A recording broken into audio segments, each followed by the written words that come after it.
Our good pal Cory Long, he is dropping truth bombs on the program today. I like the glasses. What's going on, buddy? How are you?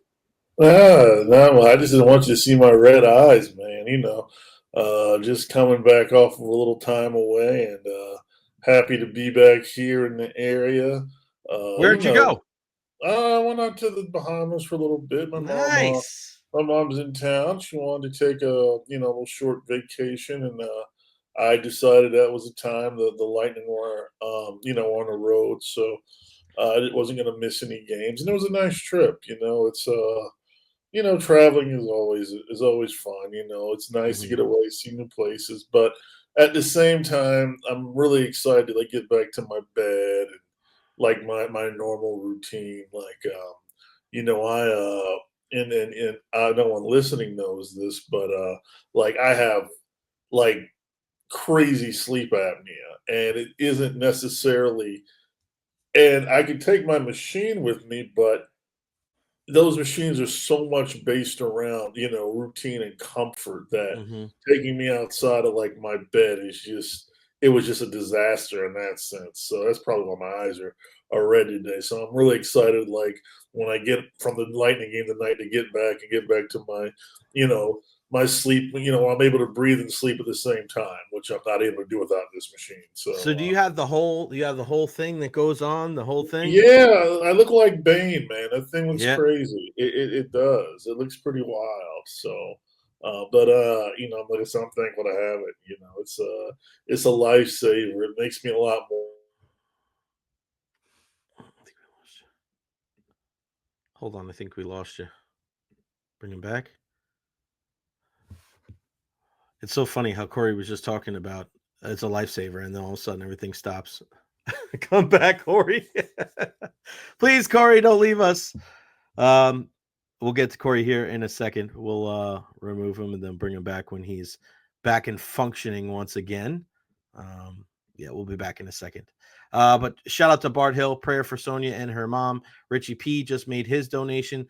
Thank you so much, man. Please go help our good friend Sonia Bryson Kirksey. Again, I just tweeted out the GoFundMe to help her mom, who's dealing with some incredibly bad medical issues. Russell, our guy Hammer, we love you, Sonia. Prayers for you and your family. Thomas wants to know, do you think it is possible that we trade for the Minnesota Vikings head coach? No, I do not think that's possible. If you're the Vikings, there's no way in hell that I'm getting rid of or letting go Kevin O'Connell. He is an incredible coach, and look at what he's been able to do the last couple of years, whether it's Kirk Cousins or whether it is a guy like Sam Darnold this year. And if you're a Vikings fan, I know it didn't end the way you wanted it to, another first round exit, but you got JJ McCarthy, a rookie quarterback out of Michigan that didn't even play this year. And you have to think if he's just been sitting all year long and he can learn from a guy like Kevin O'Connell, sky's the limit, right? This is the guy that was able to lead Michigan to a national championship. He can move with his legs. He's a lot more accurate than some people are led on to believe. I mean, we'll see. We'll see how that whole thing goes. Hopefully, we can get Cory back here in a second because I want to hear what he had to say as far as. Let's see real quick. As far as the Buccaneers and the Lightning tonight, some breaking news in the wrestling world. WWE and TNA Wrestling today announced a multi-year partnership aimed at creating unprecedented crossover opportunities within WWE and TNA programming for NXT superstars and TNA wrestling stars. I love this. This is such a great idea. We saw that a little bit already in the last couple of months where there was some crossover when TNA did a show at the fairgrounds. We saw some WWE or NXT stars there. So really, really smart there. Cory, we got you back. It was kind of ironic. You were talking about feeling good and being alive and all those things. And then Yeah, poof, my your internet, man, connection died. I was was like, this is not. telling you, Spectrum, get it right, man. Get Tell it you, right, Spectrum. get it All right, right. we're gonna talk some hockey, but I want to start with football. Okay. I want to hear what you have to say because I know you were pretty vocal on social media. You were feeling it, bro. You just kept commenting, so I'm like, oh, Cory's on a heater right now. What is your thoughts? And you're a guy that's been around football for a long time as well. What are your thoughts on everybody being so? Oh my gosh, we have to promote Liam Coen and get rid of Todd Bowles if Liam threatens to leave because I understand what people are saying. I understand it's an offensive minded game, and he could be. the next iteration of a guy like Sean McVay, but I'm also looking at the leadership of a guy like Todd Bowles and looking at the lack of talent on that side of the ball. And I feel like it's not so cut and dry where people are making it out to seem like that. I mean, I expect fans to, be short-sighted. I think where it surprises me is when so-called professionals are just as short-sighted. Now, don't get me wrong. You want to keep. I think Liam Coen is a perfectly functional offensive coordinator. I think he's good. I think obviously it's a system that Baker Mayfield's comfortable in. I think their numbers are good. Bucky Irving's had a great year. Baker had a solid year. Chris Godwin was having a tremendous year till he got hurt. Things they all do. There's pieces that do well, and like I said, these pieces did well under Canales. These pieces did well, when Bruce Arians is running the show. So maybe it's the players. Maybe I mean, it's not a like Liam Coen. God bless him. He isn't like a genie. Like he doesn't make it's not like. Mike Evans is going to be great, Shazam, and all of a sudden he starts, whatever. Like he's a guy that's calling plays and doing a good job, but there's a lot of talent on the offensive side of the ball, started with, and that's due to some very good drafting. I mean, you really should be far more concerned about keeping the synergy in the front office together because, that's where it all comes from. And, but I think my issue was very simply a game. It's like I don't really understand. I guess I don't really understand why this game was so. Why this particular game was the one that this is not the one that if I'm trying to endorse Liam Coen this past game against Washington isn't the one I'm hanging my hat on. I'll be honest with you. I mean, again. How many turnovers were there in that game, Jay? Just one. It was the Bucs. Would you tell me? Now, I was watching it on a cruise liner, so my eyesight might have been a little off. I got these glasses now. Would you say that turnover was forced by the defense, or was more of an unforced error? Yeah, I'll take old Pete Sampras unforced error. Yeah, it's an unforced error, and they had the ball, I believe, at their own 15-yard line. Am I correct? This is after a goal line stand, right? Right. All right, and they were calling some sort of what looked to be a gimmicky jet sweep. Maybe a fake was in there. Maybe there was some timing issues. Correct? I'll give you that. Mm-hmm. All right, and this is a couple plays after, Bucky got you. He got you. Bucky Irving, got you first down by running the ball. Bucky got you, got you out of the deep end with a little bit of a run. They get a play to Evans, you get a first down. So this was an opportunity in a 17-13 game. You get a first down, you get first and 10 on your own 15. They had some possession issues. This was an opportunity to really sustain a nice little drive, mix things in, some run pass. 17-13 game, you got a lead. I think if they get that lead up to double digits, I feel pretty confident that they can hold on at that point, up 24-13, and force the Commanders off script a little bit. Instead, now again, don't get me wrong. This doesn't make Liam Coen a dummy for making a mistake. My point is very simple. Mistakes like no one's talking about that. They're like, well, the defense did the defense. The defense had a goal line stand from the 1 yard line, and then had to walk back on the field after the offense turned the ball over at their own 15. And, and mind you, Washington took 8 minutes on that drive that they ended up getting to the one or what. Like, it's just, I just think there's a lot of, I'm looking at something like, is Liam Coen related to you? Like, are you a family or something? Like, there is just this amazing protection for a guy that I think has done certainly a decent job. But if you lose him, you lose him. You didn't want to lose Canales either, I don't think. But you did. And you know what? You got Liam Coen. If you lose Liam, who knows who you're going to get next? I mean, I get I get it. You can only have so many future Kyle Shanahans in the program, but I tend to have faith in what this front office does, that maybe they're they're good at hiring people. Maybe they're good at hiring coaches to So you have faith that the Bucs could find another Liam Coen if he leaves? I have a faith they can find another very good offensive coordinator. Okay. Like, again, someone tell me what when did Liam Coen become Bill Walsh? When did that happen? I'm with you. It's kind of weird because I just had Matt Matera on from Pewter Report, and I was literally defending Todd Bowles, and now I have to. Now I'm on the other side. I gotta defend Liam Coen. Well, no, I'm with you, but I think this idea that this organization is gonna fall into the abyss if he leaves is ridiculous. I do think that there's got to be some credence to Cory. I don't think people were losing their mind when Dave Canales left because they knew in week 18, this guy was like, we don't have an identity. They still couldn't run the football. They were 32nd in the league, and they didn't just make marginal improvements. They went from 32nd to 4th. Yeah. Right. You're talking about a guy in Bucky Irving who, if it wasn't for Jaden Daniels, would be Offensive Player of the Year. I mean, he was a top 5 running back. I mean, if you're a fantasy football owner, people look at that and say, hey, this guy was able to do something that neither Byron Leftwich nor Dave Canales could do. Right. So that's a step in the right direction. Yeah. When you look at a guy like Chris Godwin, who did not have a great relationship with Dave Canales, people were wondering, is he ever going to get back to that? Before he got banged up, he had 50 catches over 500 yards and 5 touchdowns. Yeah. Right. You look at the offensive line, the way that there was pre-snap, and you know this, pre-snap motion and blocking schemes that we did not see from Dave Canales. I saw that in training camp, right? And I was just like, this just looks different. Even with T-shirts and shorts on with no defenders, I'm like, this just looks different than what we've seen from Byron Leftwich to Dave Canales. Didn't know if it was going to work, but it just looked different.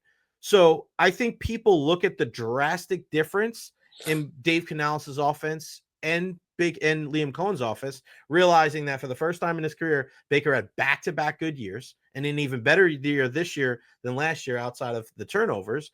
But I think that's where people look at it. I'm with you. I don't think they should I don't think they should get rid of Todd Bowles, but I also think Liam Coen, it's not just they're protecting him and they think he's the next Bill Walsh. I just think there's proof of concept that in 1 year, you can look at a lot of different areas and go, they improve there, they improve there, they improve there, they improve there, and people don't want to take a step back. They gained 284 yards against Commanders. I keep wanting to call them the Redskins. I know.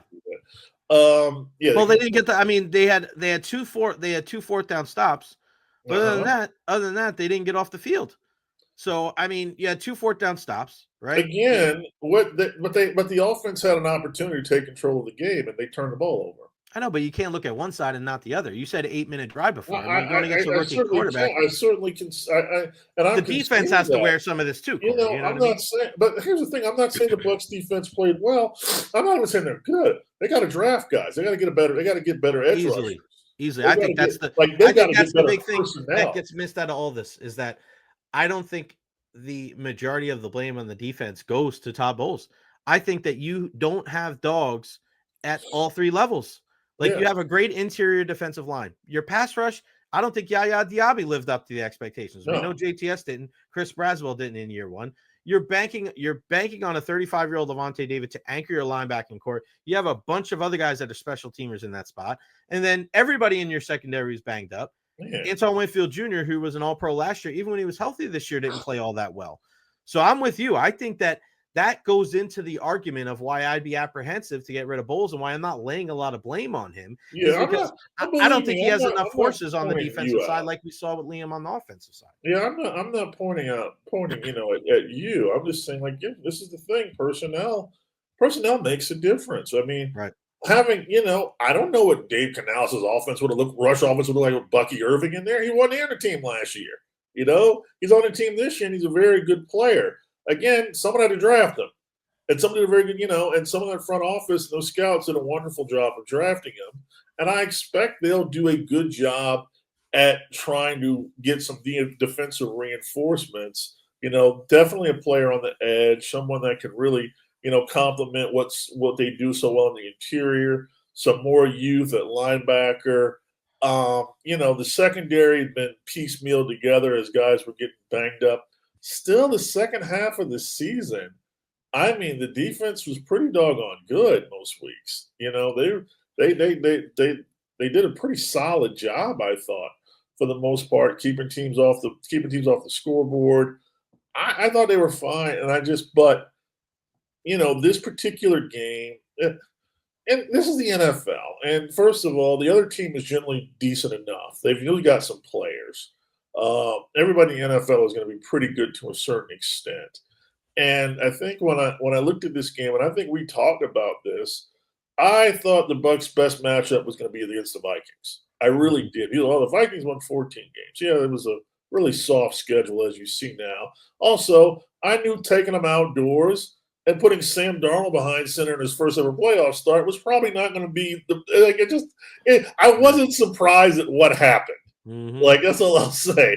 As a longtime Jets fan, I've seen that Sam Darnold many times in my life. That one that can't throw the ball, that sees a pass rush coming and panics. So I thought, I think the Bucs probably better, matchup. They do matching up against this young quarterback, which, as I pointed out, is only a rookie in a sense. He's been in the NFL for a year. I mean, he's an older guy.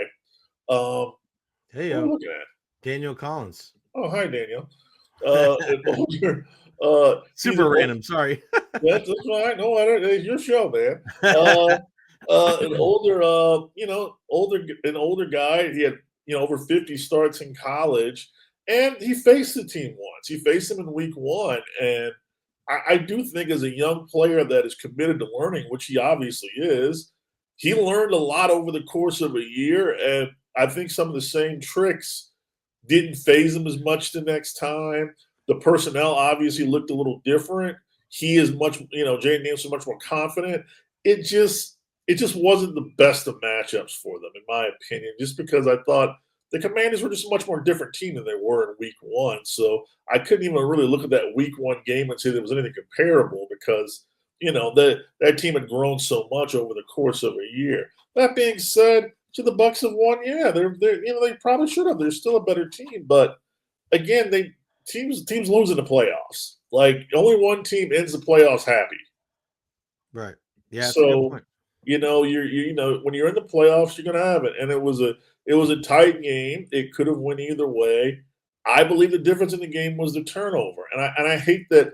And I'm bringing it up because nobody else is talking about it. No one's talking about it. That was a really not a good sequence there, deep in your own end, when there was an opportunity to really put that game out of reach. Like there was only one opportunity in that game for a team to put the game, I don't say out of reach, but get arm's length, and that was it. Yeah.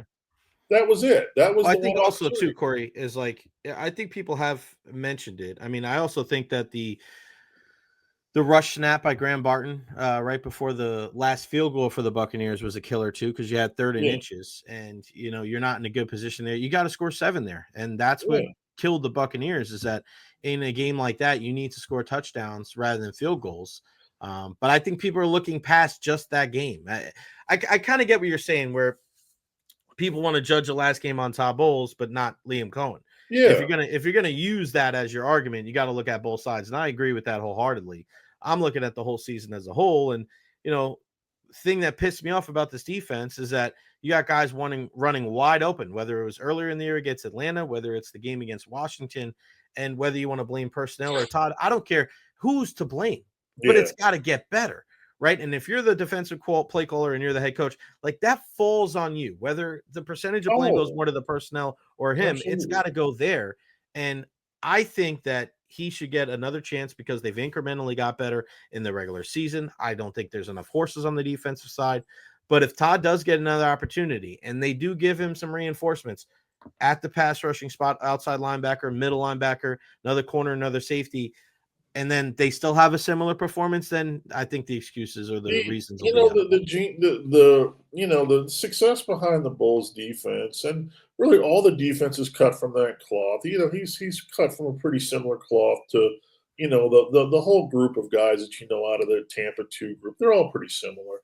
It's the four-man rush. Mm-hmm. You have to have it. You have to have somebody that can get to the quarterback off the edge. That's what makes the blitzes work.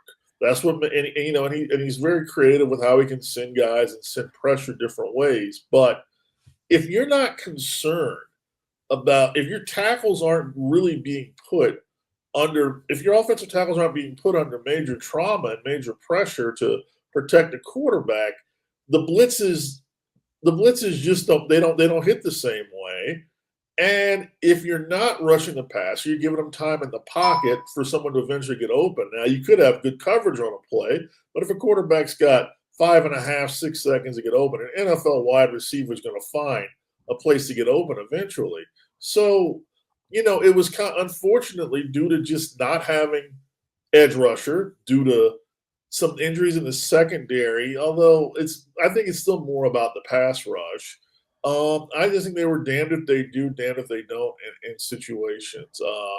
They had to you had to live or die on something. And what I found out early in the game is that okay, sending all these intricate blitzes, they just aren't fading Jaden Daniels like Right. they did in week one because he's older. He clearly is a student of film. He's he's a natural playmaker. And Cliff Kingsbury is a very good offensive coordinator, as he's been, as he's shown over his career. Not a good head coach, but a very good offensive coordinator as he's shown over his career. And they were able to figure, they had answers. And that's a game of chess that is football. That's the mental game, is that they this time had the answers for the things Bowles were doing, which forced him to back off. He realized I can't leave my guys out there with these receivers because the blitzes aren't getting there, or he's figuring out a way. They're moving the pocket, they're extending plays. So we've got to figure out another way. And that was to kind of see if they could burrow him in, force him to make some mistakes. And they almost did. If you look at, situation at the goal line, Jamel almost has a 100-yard pick six if he is kind of can jump on the ball earlier. Like some of the things were they were almost there. They weren't quite there. If you look at late in that game, look on the field goal drive. I mean, Cansey's got the quarterback for what, a 7-yard loss on a play, doesn't wrap up. Things happen during the course of a game.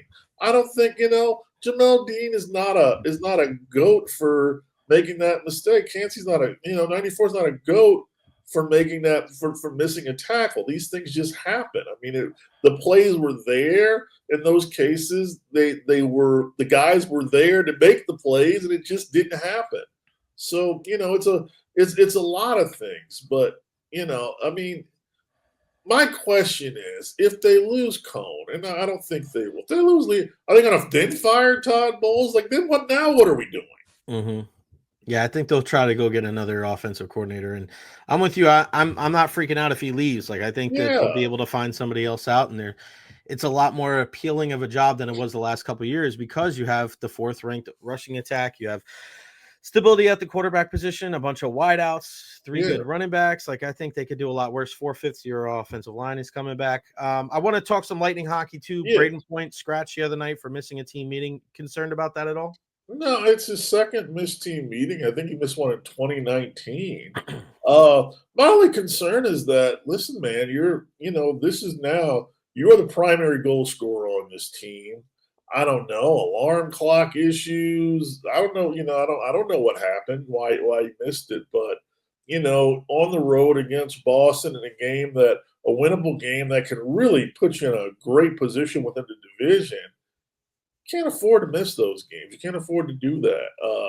I applaud the Lightning staff, the coaching staff for having that level of accountability, because Brayden Point is a superstar. He's carving out quite a career, most likely a Hall of Fame career, and he's part of this leadership team. And I'm sure he'll tell you himself he made a mistake.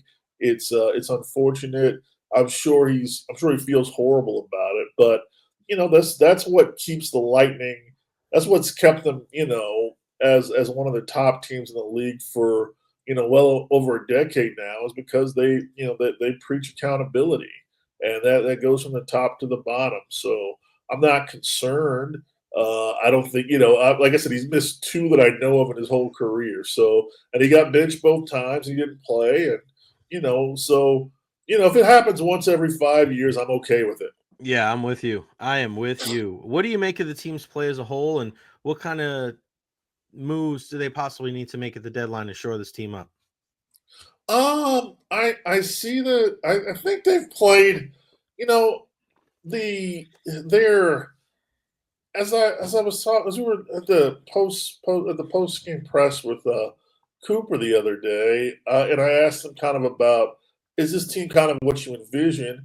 And I think they're pretty close to that. They don't give up a ton of goals. They probably were scoring more than he expected, but scoring has started to come down a little bit, and they're still in positions where they can win the games. They had that bad West Coast trip, but frankly, all those games were winnable. They lost 2-1, 2-1, and give us some empty netters from a 4-1 game. But they had opportunities, they just couldn't cash in on them. They talked about in the locker room as being a team that they want to win 3-1 games and 3-2. That's what they're built for, that sort of a grind. So they're playing the way, for the most part, they're playing the way that they are built to play.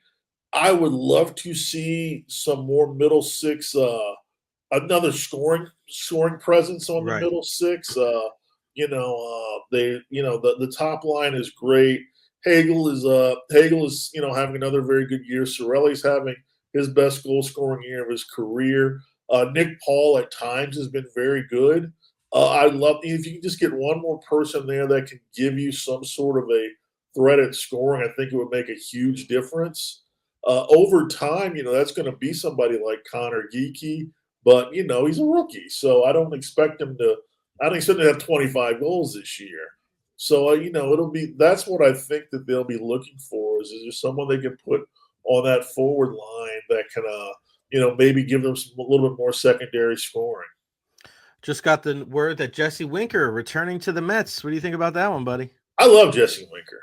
I feel like every good team needs someone that the other team hates with a passion, and Jesse Winker's that guy. And as they're going through this Mets run this past year, the thing that got me the most hyped up was the second when they scored the bonus run in Milwaukee, and he slams his helmet down and breaks it. I'm like, yes, you know what?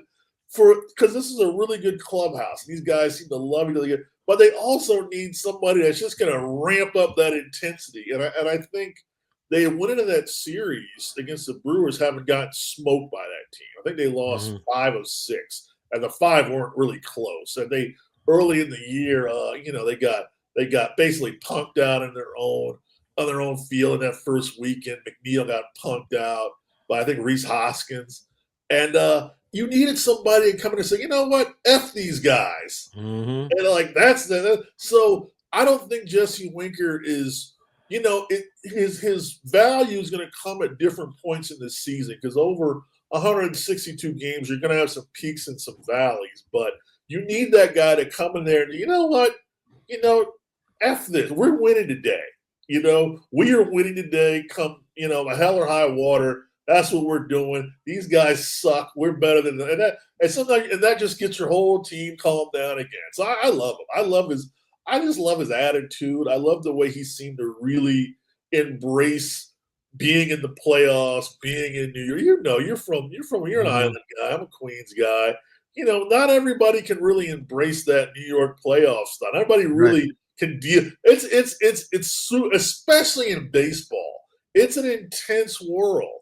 And you're a Yankees fan. I'm a Mets fan. These are scary, intense fan bases that demand a lot of you. And to have a guy that came in as a late deadline deal that could really embrace the intensity of that moment, understand it, and really like it, really want to suck it in. Like, yes, I want all that energy. I want all that angst. I want all that, I'm like, yeah, that's my guy. Did the Lightning need a guy like that? What about Brad Marchand to the Lightning? What do you think about that? Come on, really? Bring him over. You talking about this? No. Come on, no. And it's not that I like Marchand, but we've watched enough playoff series against the Lightning, no less, where I think the things that make him great were the things that also totally got his team unraveled. That face-licking incident, that totally got his team unraveled. Like, they totally lost focus in that series. And I remember, if you remember, I think that was 18, 19. Mhm. If you remember, like there was talk of like him getting they were done with him. They were done with Brad Marchand after that series. I think he licked Ryan Callahan in Callahan, the yeah. face, and then they end up getting just disposed in 5. And for all accounts, and there I got my people, that locker room was done with him. Mhm. They were done with the silliness. They're like, because it's not working for us. We're not winning anything from this. You're just annoying people, and and we got to answer for it. They were losing out on the ice. So, I don't know. I Come don't on, think. Corey. Come on, Corey. They need somebody like that. Can they get Yanni Gord back? Maybe that's your guy. He doesn't score enough. They need guys that can Yeah, put the he's puck in not the a back of the net. scorer. Although he did get some, the goals that Yanni did get, they've made a difference. Yeah, that's true. But he also, I think he went that one year. He went like 52 games without a goal. They can't. They don't need that. They don't need that. They need Yeah, I somebody don't know right if he's away. got enough guys to kind of set him up there, but they do need somebody. They do need somebody. I think another guy that's got a shot, but that also understands what they're trying to do, which is get in front of the net, draw a lot of havoc. Yeah, right now I'm a little worried about their scoring. The plays on that top line, they're not coming as easy. But the thing is, they like they said, they're built for this. They want to be built. They seem to understand that when they're slacking a little bit, they can just kind of get in front of the net. Let's get some greasy goals, get things back on track. So I think mentality they're right, but yeah, you can always use more scoring, especially at the deadline. I think having another forward that they can rely on there would be important. Can they? My question is, can they pull another Hagel type of trade? Yeah. Oh my God, they gave up so much for Brandon Hagel. How could they give up all of these picks? Nobody knows who these guys are. The only guy I think that's still hanging around the league is Taylor Radish, and he's with the Capitals now, right? Yeah, I think so. Yeah. Yeah. So, like, you know what? Every time I see Brandon Hagel make a big play, no one's talking about how much it costs for the Lightning to get Brandon Hagel. They're talking about how big a stud Brandon Hagel has become in this league.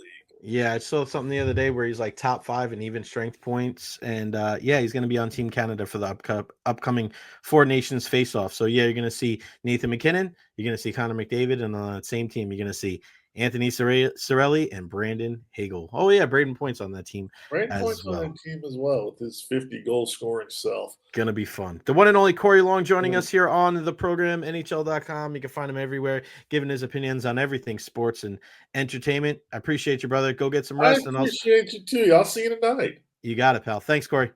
Take care.